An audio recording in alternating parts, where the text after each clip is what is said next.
Atrodo, viskas buvo tarsi vakar. Atsigręžkime į 2023-uosius.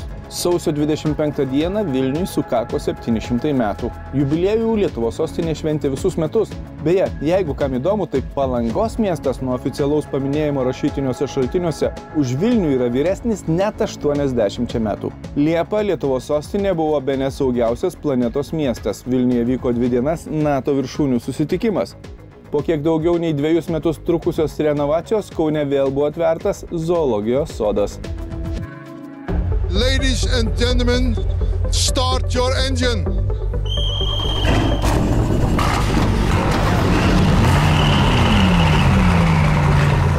O lenktynės Palangoje vyko kaip įprasta. Į Palangą beje pirmą kartą mūsų šalies istorijoje kaip lenktynininkas atvyko buvęs Formulės 1 pilotas Janas Magnusenas. I'm having so much fun. Conditions are super tricky with more rain, less rain, a dry line and getting wet again. It's really, really difficult keeping the tires under control. But it's a fantastic challenge. I'm enjoying all of it. Taigi lenktynės ir vėl eilinį kartą tapo istorinėmis. Panašu, kad Aurum 1006 km lenktynių laimėtojų sąrašui kažkuris iš brolių Gelžinių arba net jie abu, Jonas ir Ignas, pasiūlė tokį grafiką. Laimime 4 lenktynės iš eilės, tada leidžiam pergalę pasidžiaugti kažkam kitam. Tada vėl 4 pergalės ir vėl pertraukėlė. Pernai prie starto linijos išsirikiavo 23 komandos. Vėl dėl pozicijos iki pat finišo konkuravo 2 Audi R8 GT3 automobiliai. Tik šį kartą kova vyko ne dėl 1, o dėl 3 vietos ir ji baigėsi vos 6 sekundžių skirtumo. O Palangoje pirmą kartą triumfavo Mercedes automobiliu važiavusi komanda. Andersas Fjordbachas, Janas Magnusenas, Eimantas Navikauskas ir Edvinas Žadeikis. Nuotolį įveikė per 8 valandas ir 45 minutės. Be to, pasiekė ir naują ratų įveikimo rekordą. Vienu ratu nuo jų atsiliko Porsche automobiliu važiavę Nemunas Dagilis, Ramūnas Čepkauskas ir Valteris Viezdris iš Latvijos.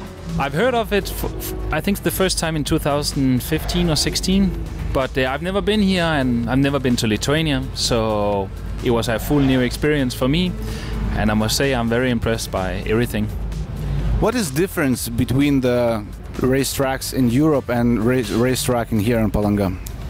Number one is the track here is on a normal street course, so this is unique. There is not a lot of them. It's like here, Monaco, and this is really unique. And I think this is something you need to hold on to because it's very, very unique, and I think this will be very popular in the future.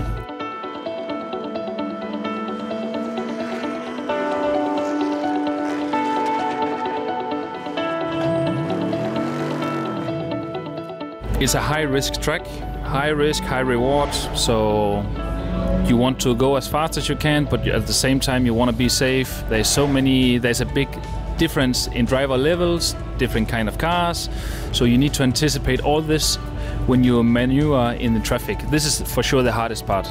You had a really good pace last year. What you're expecting from this year's race? I always expect us to be competitive. I hope we can take home the win like last year, but it's super hard competition, so we just have to give our best and hope it's enough.